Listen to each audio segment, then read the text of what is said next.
Hi everyone, welcome back. So last time I was doing my miniature junk journal, and I'm going to keep going with it today and show you my thoughts on how I might put it together.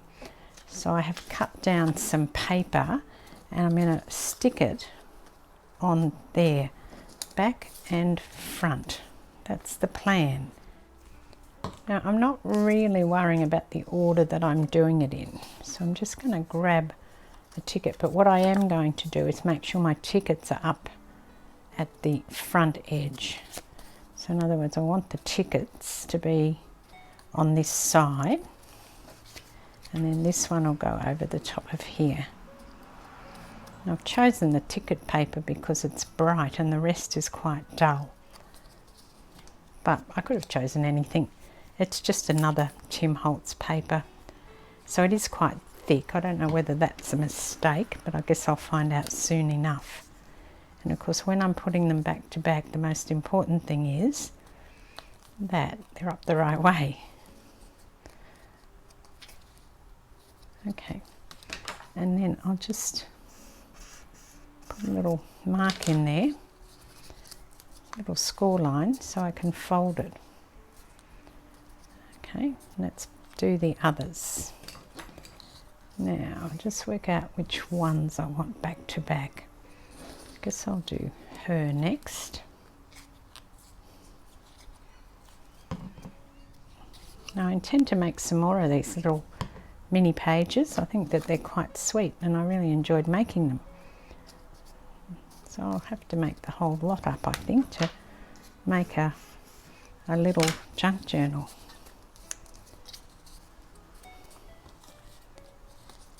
And of course I will need to put a cover on it. So I think if I do that, you should be able to just turn them.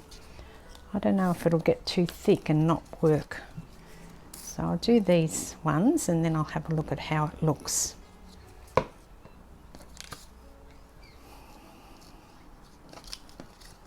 You could probably just use some old plain scrap paper if you wanted to. Don't have to use good paper. Or, you know, good cardstock. Use anything.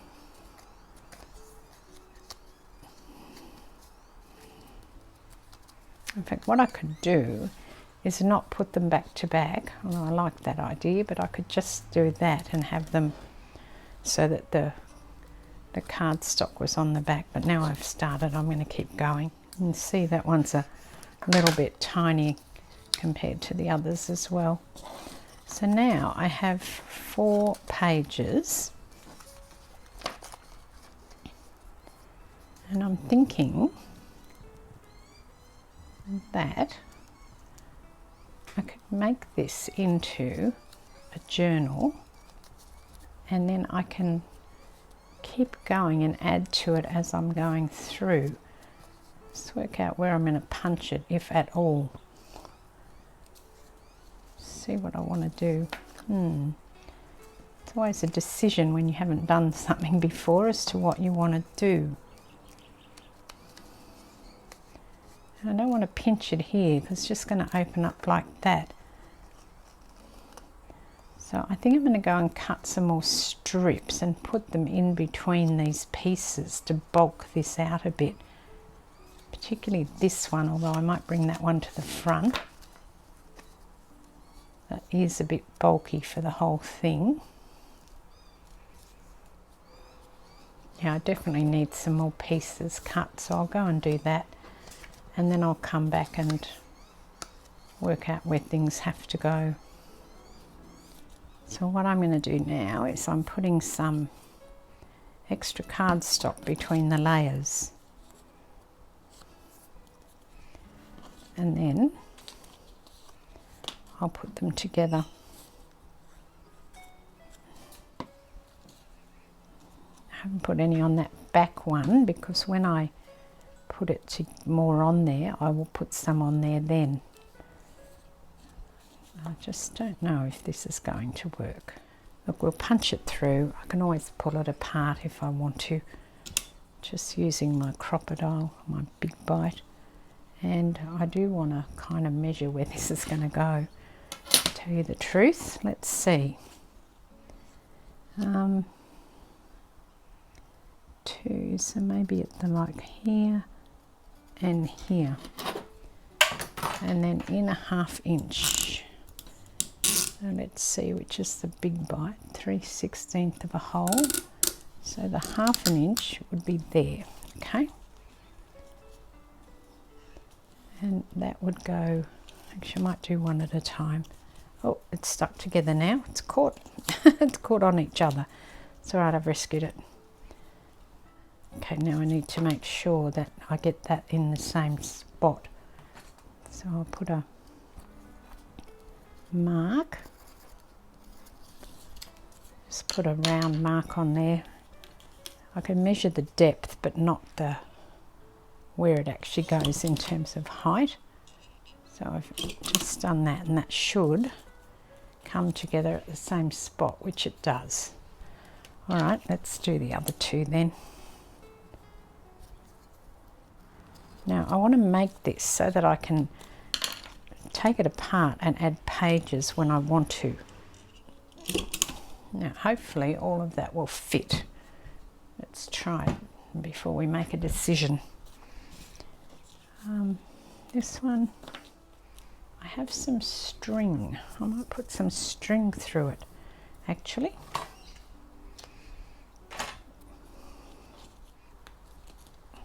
I'm going to tie it up because it's only string, so when I'm ready to put more in it, I can cut the string and put another piece of string in there. So here's the final product, and I've got some string to tie it up with. And how I've done that is I've got a little knob on here and added more pages in. So I'm going to show it to you. Ended up putting some seam binding through the holes. And I think there's probably enough in here. It's quite thick and it'll go into a junk journal. It's not that big that it wouldn't go into a junk journal. And I've just put a plain page on the inside. This one's from yesterday as well, as is the witches. And this one, so you'll recognise those. And then I have put some mushrooms down the bottom of this page and put this in. Might actually end up putting something on that, stamping on it, but I really like this idea of using something down the bottom to tuck things into rather than a pocket as such. And on the other side I've got this little girl. I had to cut her pointed toe off, but it is what it is, and she's got a library card in the back. And then I've got another little piece in here, the wings tucked in there. And then here I put a clock with the spinner on it, just for something different. And again, a bunch of flowers that I can then tuck a piece into. And I had this little bit of book page left over, so I thought that that'd be quite sweet to pop in that one. And then I've got this here. Now with this one, I actually forgot 2 things. One is I forgot to tuck something in it. It probably fell out actually. And the other one is I forgot to put it onto a piece of card. But look, it doesn't matter. I'm going to live with that. And then this is the one with the Rita Donnelly flip that we did yesterday. And that one was done yesterday. And then this is today. So I've cut one of the little paper dolls down and put it into a smaller frame and then put some stuff on it. And then on the back here, I've got the little boy with the dog. And this is actually one of the tags as well. So that will just pull out. It's probably just a bit sticky because I've only just finished it, and that will go in there. So that's super cute, and I think that they'd make a lovely little gift for somebody. You know, not much work in them really, and you could probably embellish it even more than what I have. And also they'd be nice put into a bag or just tucked into a pocket within your junk journal. And that's it. Now I've got a couple of other things to show you. One of them is my new bike, which I went and picked up today, and also something else. But first of all, I'm going to show you what I would have done differently if I'd thought some more about it. So I've cut 2 pieces of the same paper, and I've scored it at the 1 inch and the 2 inch mark. So I think if I did this again, I would glue that down. That would become the spine of the book, and this would be the page. It would save me putting a sandwich, you know, between the 2 pages, another piece of paper, and therefore it probably wouldn't be quite as thick. So I think that would also work, although I quite like this idea because you get to work on a surface and make a little, you know, a little teeny tiny page out of it and then put it in where you want it. But that's another way of doing what I've just done. Now I got an order this morning from a place in Scotland, and they do what are called chub rub pants. They're like a stretchy fabric, and you know, they're very cute. But along with it, I bought them because I'm going to use them on my bike. You know, want to wear my dresses, but if the wind blows, I want to have something underneath them. I didn't buy long ones. I bought the, you know, the knee length ones, but this came with it. How cute is that? So you can cut out the little legs and put different ones on her to see if you like it. I thought that was adorable. I think I'll keep that for my junk journal. And as well as that, each of them came in a different bag. So I've got 4 new bags and the actual bag itself, so the paper bag that it came in. And that came out of, as I said, Scotland. I've been waiting for that. And it's amazing because it turned up today on the day that I brought my bike home, which was really strange. I just got in the gate and the postie came past and stopped and handed me the package, which was really, really fortuitous, I think. So now I'm going to give you a look at my new trike. And for those that are wanting to know, you can stay on and have a look at it. And otherwise, to others, thanks very much for watching. I hope you like my little project. I think I'm going to do some more of those as little gifts. But as far as the trike goes, it was really quite easy to ride. I mean, I'm not the best rider anyway, and I don't have the best balance, but the tricycle certainly made it a lot easier. And the fact that I could kick the battery into gear when I was going up hills, because there was a couple of hills to come up on the way home. But if you're interested in that, stay tuned. Otherwise, I will catch you next time. Thanks for watching. Cheers. Okay, so for everyone who wants to see my bike, this is it. Just picked it up this morning and rode it home, so that was fun. And here is the lovely bell that I've bought to go with the bike, which is white and black, and doesn't fit real well in the house, but I'm looking at getting a garage for it. You can see it's got a huge basket, which is what I wanted. I actually changed the basket over, and that black thing you see down there is the battery. And then it's also got a huge seat. I upgraded the seat, or changed the seat to a big seat, and it's got these beautiful black rims on it, and there's little red things on the hubcap.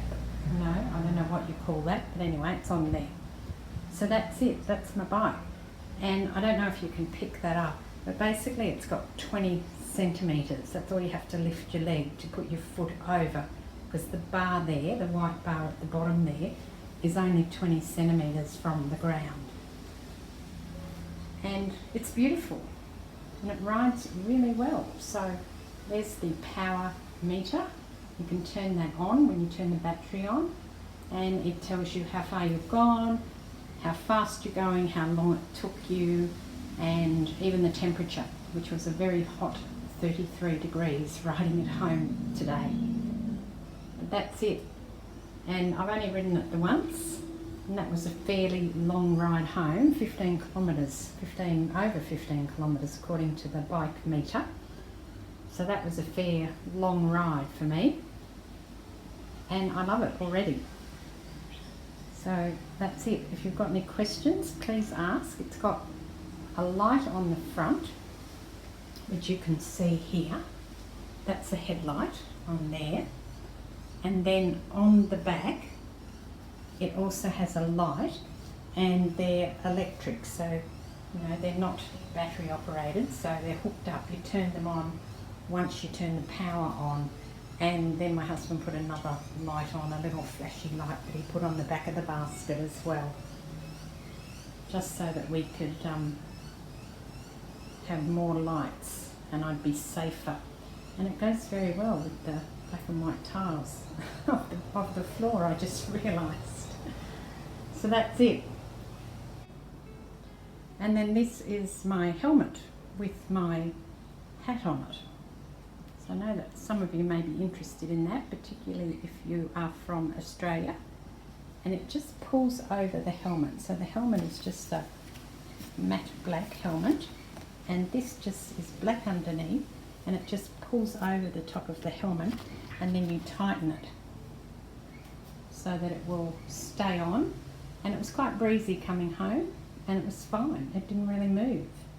So I might have looked a bit funny, but there you go. Too bad. I don't really mind. It's just more about the protection from the sun and the birds.